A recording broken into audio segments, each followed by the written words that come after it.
Welcome back to the CSC Garage. In this episode, I'm going to show you just how easy it is to perform the first 500-mile service of routine maintenance on your RX1E. Follow along.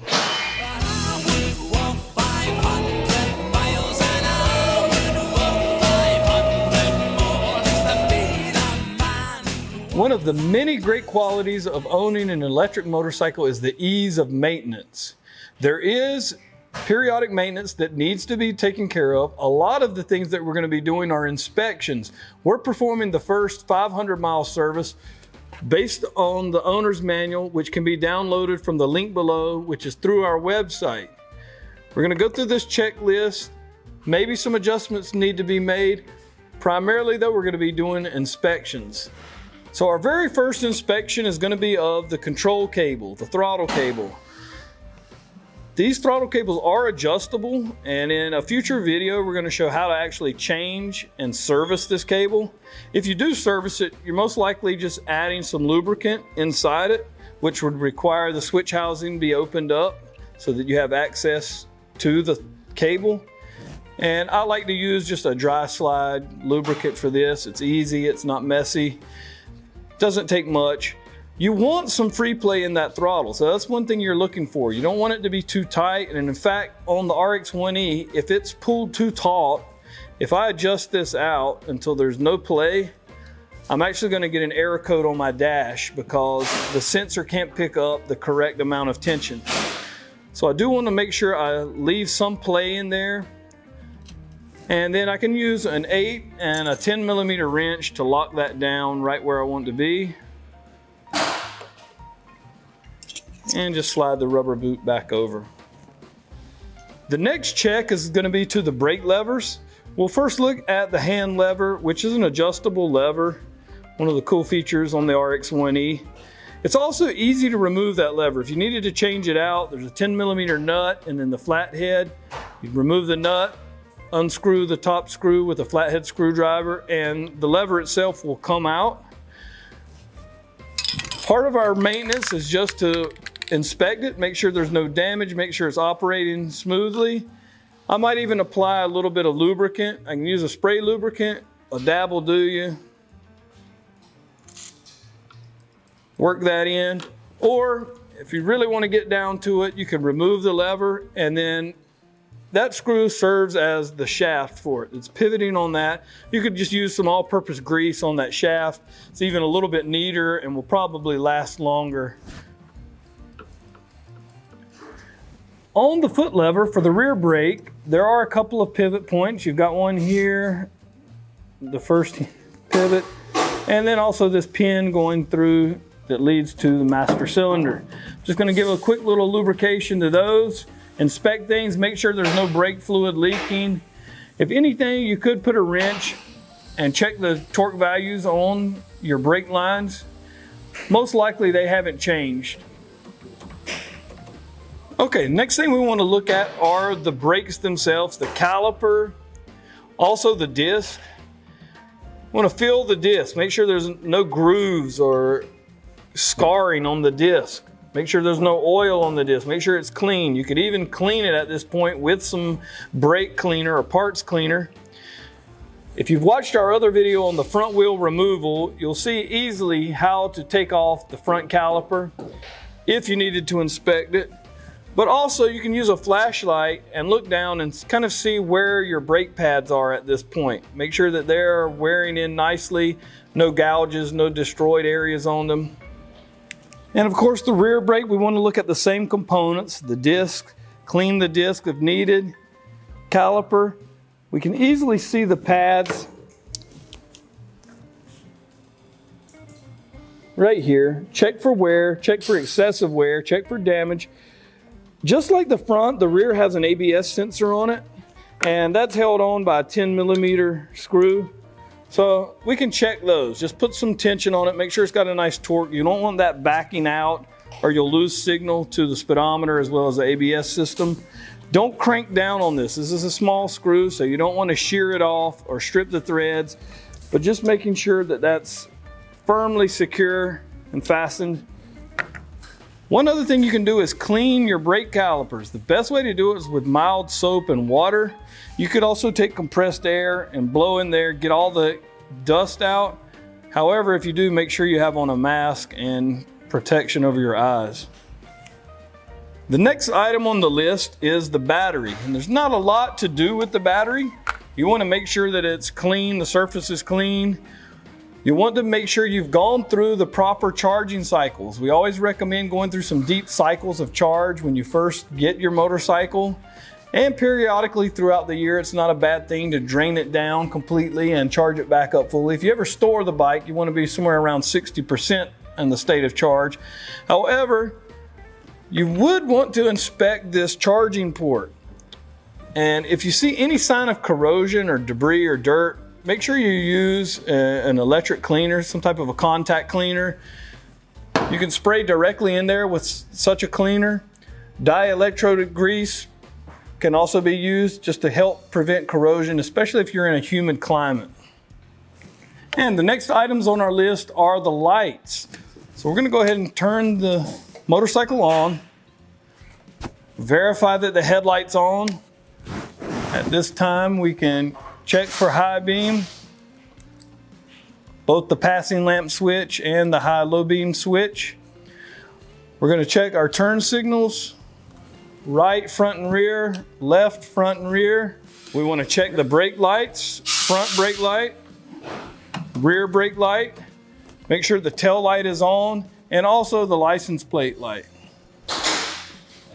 Next thing on our list is the suspension. We'll look at the front suspension first. You want to make sure that these tubes are clean and remain clean. If you ride and they get dirty, if you're in the rain, you want to make sure they're clean and dry. If you see any signs of oil, that means the seal is leaking. If it gets dirty, if it gets rusty or pitty, it will tear up those seals and allow the fork oil to leak from that area. So you want to make sure these remain clean. You can spray these with water. You can clean them with mild soap. But make sure you inspect those. The top of the fork has your adjuster for the rebound, so also inspect that area. This is just more of a visual inspection, making sure there's nothing leaking. And also you're going to want to inspect your rear suspension, looking for the same thing, any kind of oil residue that might be on there. If you haven't done so, be sure you check out our video on adjusting the rebound of your suspension, both front and rear for the RX1E. It's an easy thing to do. Next step on our inspection list are the fasteners.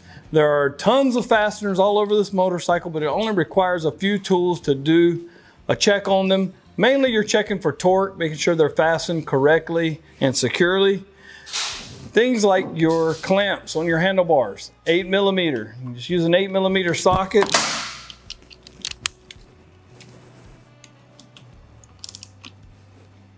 Check the tension on those. Both sides. Also up top, 6mm Allen heads for your bar clamps. That's always a good one to check.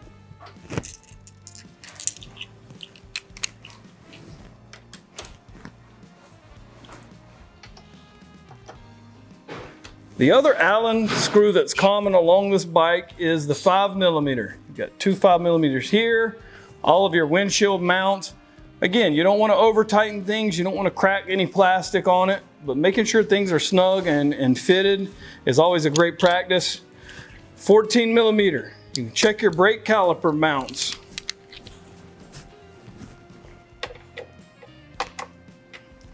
12mm.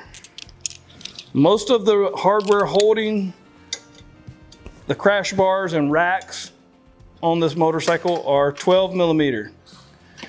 Pretty much any fastener that you can see, it's worth putting a wrench on just to verify that it's secured. Next on our list are the front and rear tires. The first thing we want to do with these tires is check the tire pressure. It's nice that this motorcycle does have a center stand that comes with it. We can easily rotate the tires. And the manufacturer of the tires recommends 36 PSI cold. Anywhere between 32 and 40, you're probably okay, but the recommendation is 36. Also, we're going to want to inspect the tires. Look for any tears, look for any punctures, any kind of damage that might be on these tires, any kind of oil that might be on it. Make sure that your tires stay clean. And we're going to check the pressure as well in the rear tire. We also want to make sure things are moving smoothly. On down lower on our checklist is the belt. This is a great time to check out your belt. Look for any kind of damage on your belt. Make sure there are no nicks in the material. Same thing, make sure everything's clean and that you have the correct pressure. Check your tire tread for excessive wear. Another checkpoint on this list are the wheel bearings. We're not going to remove the wheels to check the bearings. However, just by spinning freely by hand, you can tell if there are any hang-ups or any kind of rough spots in those bearings. If you had an idea or suspicion of there being a problem, remove the wheel, put your fingers in the inside of the bearings and turn, and you could definitely feel if there was a problem. One other important inspection of the belt is the tension of the belt. This is something that you're going to do on a routine basis, even in between these service intervals. You always want to make sure you have the correct pressure on your belt. If it's too tight, it's putting too much strain on the shaft. If it's too loose, you'll hear it slipping. It sounds like the motor is going to fall off the machine. Make sure your belt stays adjusted properly. You don't want things too tight or too loose. I like this amount of play. Be sure to watch our video that tells in detail how to adjust your belt. Next on our list is checking the steering and the bearings within the steering. I'm going to have this on the center stand and kind of hold it up. You don't want there to be too much of a free play, too much flop, but you also don't want it to be too stiff on the steering. Right now we're at a perfect place. It feels good. It's moving smoothly. And later in a video, we're going to show how to adjust and tighten up the stem of your neck. We're also going to want to inspect the motor, primarily just making sure that the motor is free of debris, it's clean. We can check these two clamps, which are part of the cooling system. These hoses go into the casing of the motor. That's part of the liquid cooling on this machine, which makes it so awesome and able to go at high speeds for long distances without fear of overheating. We want to check those, more of a visual inspection than anything else. And we'll continue on with that cooling system. On the checklist it says the radiator. We're going to check not only the radiator but also the coolant overflow tank, which should also be done on a regular basis in between these service intervals. The cooling system on this motorcycle features a radiator. This radiator is behind the plastic grill up front. It's an enclosed system, so once again, we're doing a visual inspection. We're making sure there are no fins damaged or any kind of debris or trash blocking these. We want to make sure it remains clean. We're also going to check other parts of the cooling system like the overflow tank, which is under the seat. Now we'll remove the seat so that we can take a look under. This is the overflow tank. We've got another video that talks about the cooling system, how to maintain that on a routine basis. Essentially, we're wanting to stay between the min and max lines of coolant level. We've got a cap, so the system isn't permanently closed, but other than that, there aren't any openings. When we turn the machine on, we will hear the pump activate. You'll also see some bubbles in the overflow tank. We want to check for any kind of leaks, make sure that our hose clamps are holding securely. While we're under the seat, it's always a good time also to inspect the ABS block, just to look for any kind of leaks in your brake lines. Now, one important safety feature that's not mentioned on the list is making sure that your horn is working. Yeah, it works. Thanks for joining us once again at the CSC Garage. I enjoyed showing you just how easy it is to perform routine maintenance on your RX1E. Make sure you get it done. Make sure that you're checked off. And most importantly, make sure you're enjoying the ride.